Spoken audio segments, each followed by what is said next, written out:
Hey everybody, Agent PHL here, standing with Mo Rushdie, Larry McKnight, partners in the Riverwards Group, Agent PHL clients. We are on site at Avenue 5. Behind us is N5 Square, also completed by the Riverwards Group, sold by Agent PHL. It's now sold out. We're going to take you inside Avenue 5 and let Larry and Mo talk about what they have coming next. This is the client room.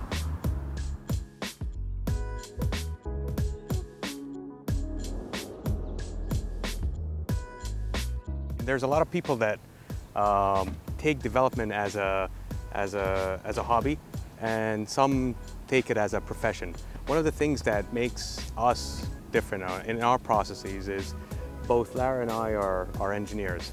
So one of the things that we do before we even get anyone engaged in the process is that we take the land, I'm going to take this as an example, and we basically sit and land plan it together before we even engage any consultants. The zoning process and taking it through a variance process to get it to where it is today, where we can start construction, is a very complicated, probably about a 12 to 14 step process depending on where we stand in terms of zoning, existing zoning.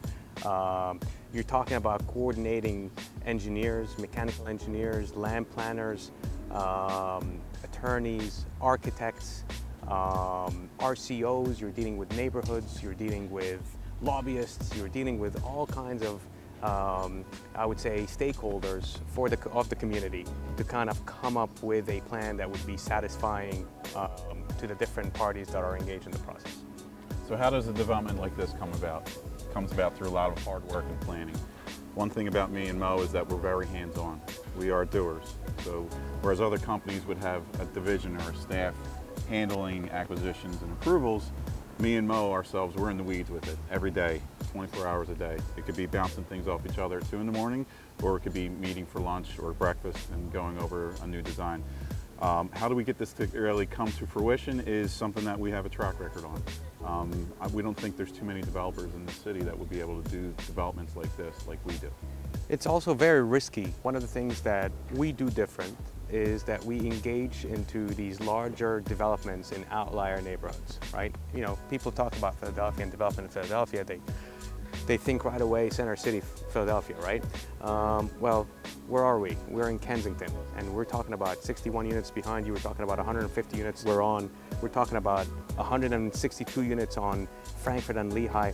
These are large jobs that are changing neighborhoods. So that's one of the things that we do best too, is when we come in and engage into these new communities and neighborhoods that have not seen a lot of investment for the last 20, 30, 40 years, we try to tackle it in a way where we are going to be taking on a block, 2 blocks, 3 blocks, where we actually bring change. So you talk about that corner of 5th and Cecil B. Moore here. Between us and other developers, we're talking about a total of 400 to 500 units coming on an intersection that is 5, 6 blocks away from Temple, that is 4, 5, 6 blocks away from the center of action on Frankfurt Ave. So this project here consists of 147 residential units and 4 commercial spaces. A lot of people think that the zoning is very low for what could be fit here. People were talking maybe 300-400 units.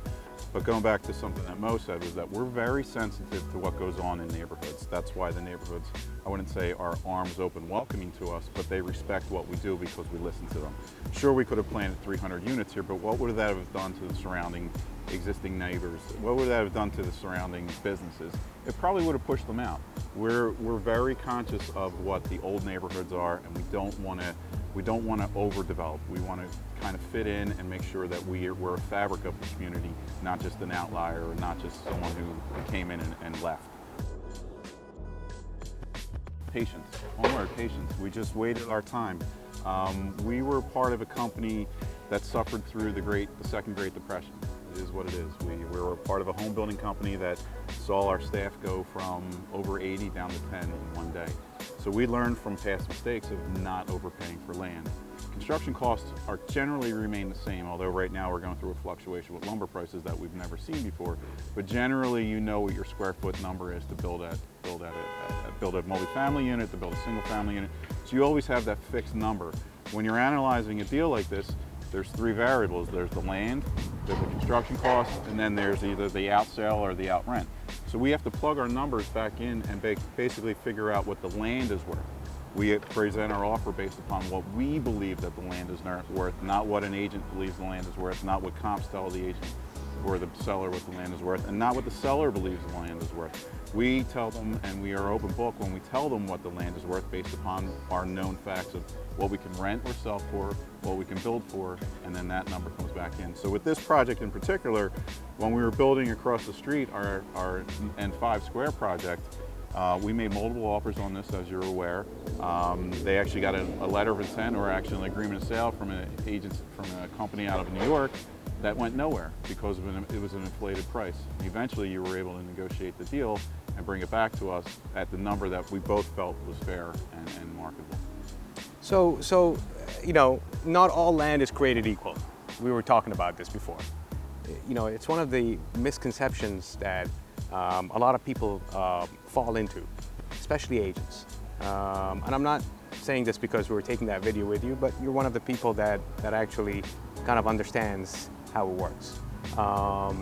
This is not, you can look at land on a per square foot basis. Hey, listen, you're in South Kensington, you're gonna buy at 70 bucks a square foot of land or 80 bucks a square foot of land.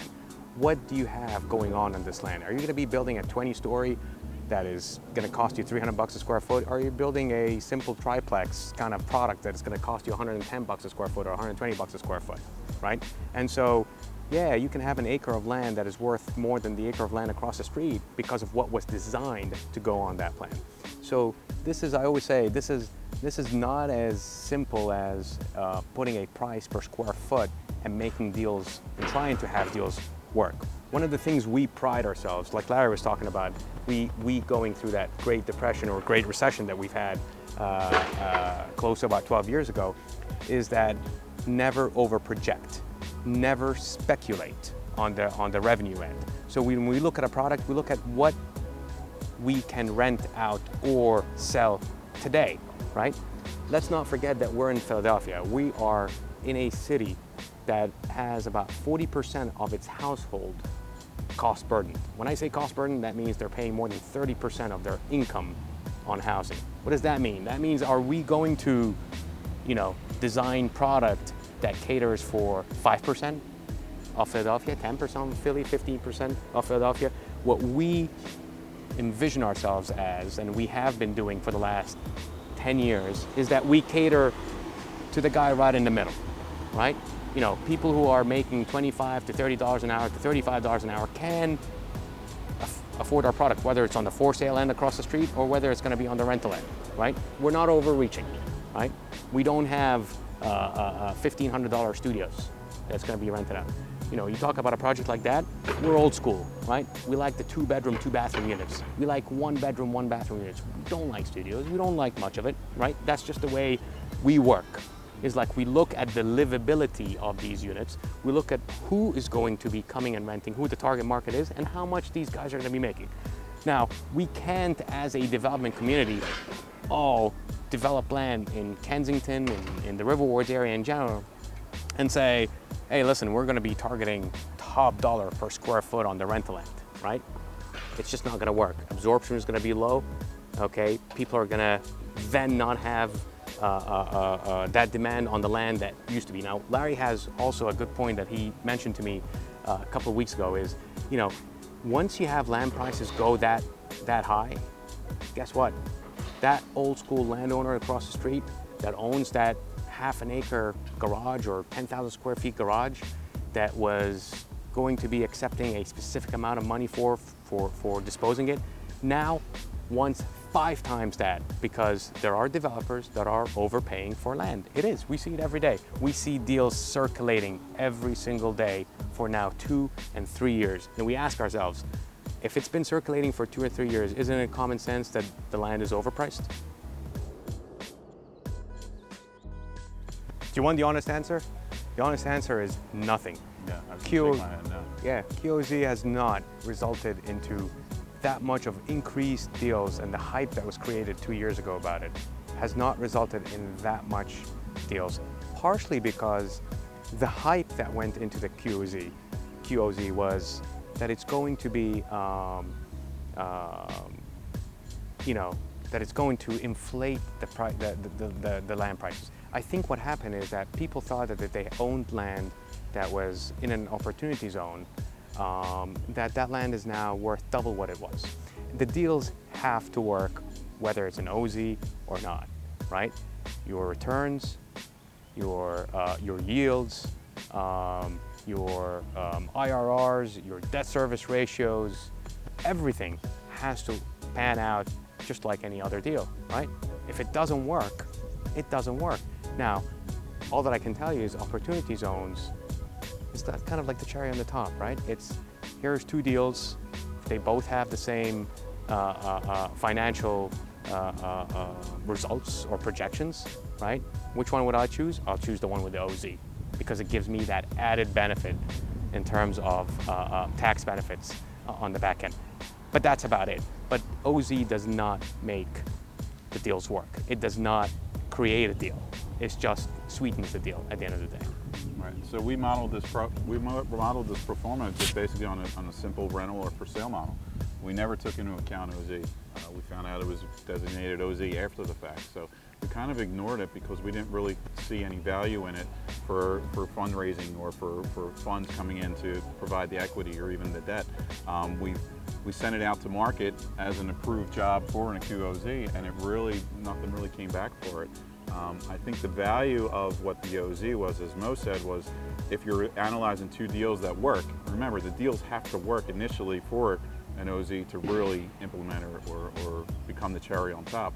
That is where it comes from, is if the underlying deal, whether it be a rental or for sale model, works. So the OZ for this project really didn't matter to us.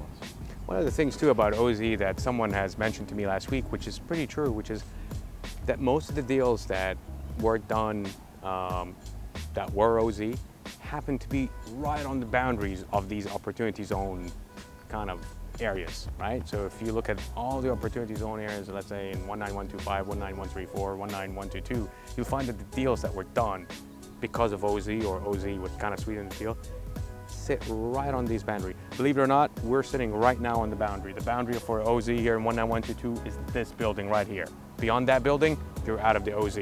So if there's any deal that would have worked as OZ in terms of making it work, we didn't know about it. It would be land like this, right?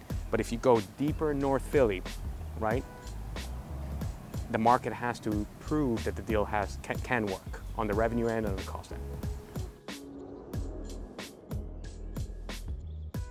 So our construction schedule right now is scheduled to be anywhere between 16 and 18 months. We're hoping that it's a mild winter again where we can actually be in the ground and coming out of the ground. We're in phase one, which is 8 buildings, which totals about 32 units, add another 36 units, and then 2 commercial spaces.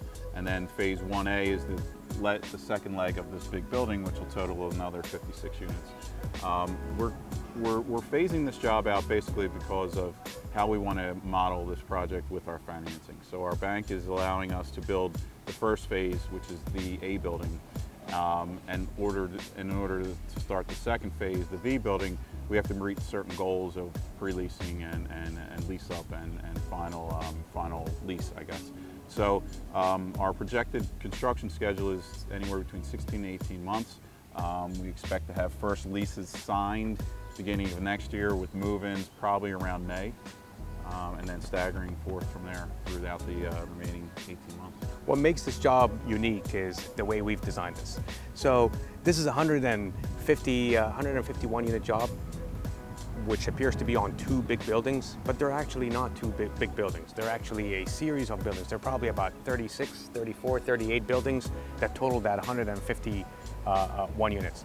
What that means is that you're going to see this as 2 massive buildings, but they're actually a series of quadplexes, right? What it does for us is it allows us to build and lease up as we're finishing these individual buildings that go right next to each other, right? So we've designed this in a way where it makes perfect sense for financing to go in and be like, hey, listen, the risk here is very low because these guys are not putting these massive structures in North Philly that would basically have high construction costs. So we designed this in a way where from the outside, it looks like 2 massive buildings, but in essence, it's a lot of quadplexes right next to each other. Now, in the era of COVID and what we're going through, that privacy not having a lobby that has, you know, entrances that are in and out by 151 residents. Now, you know, you only share your entrance with 3 other tenants.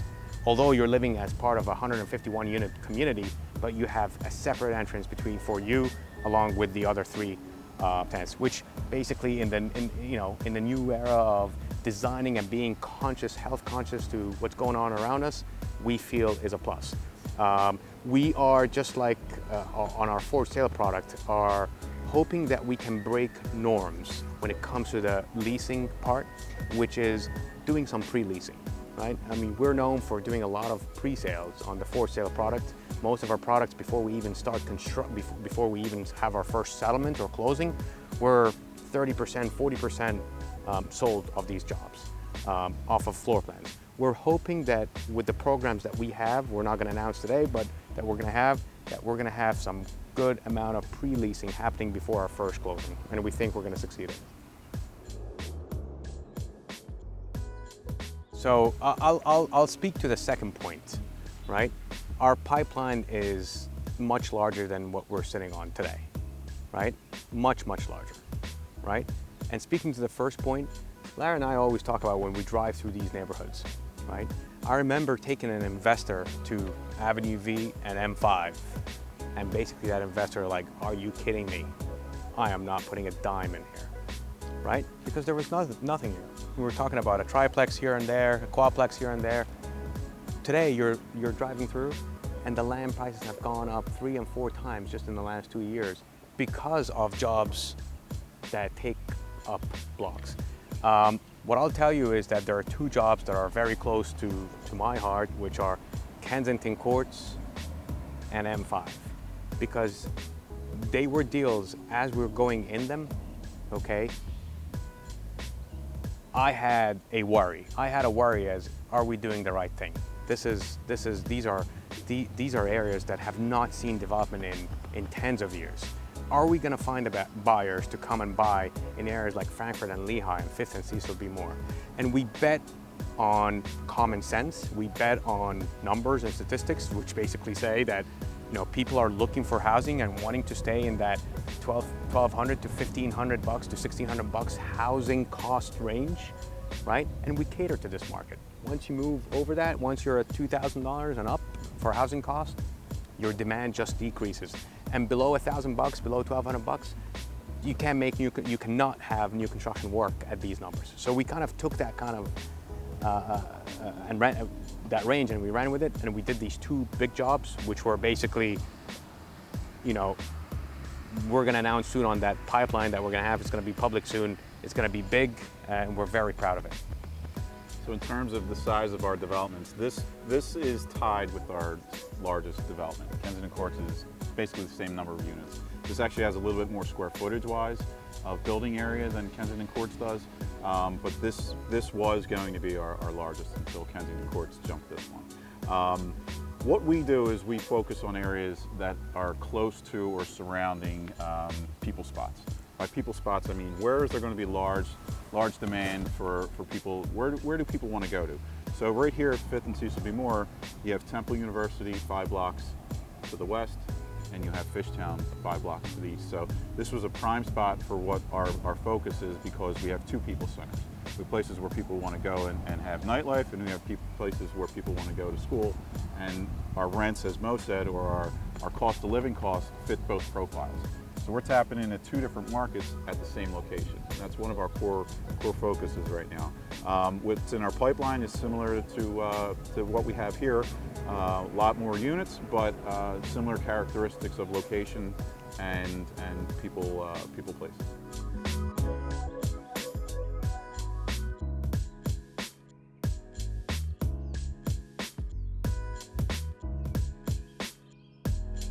We're up here on the Skyline Terrace at N5 Square, looking down over Avenue 5. If you want to know what it's like to live at 5th and Cecil B. Moore, reach out to Mo, reach out to Larry. They'll happily share more information.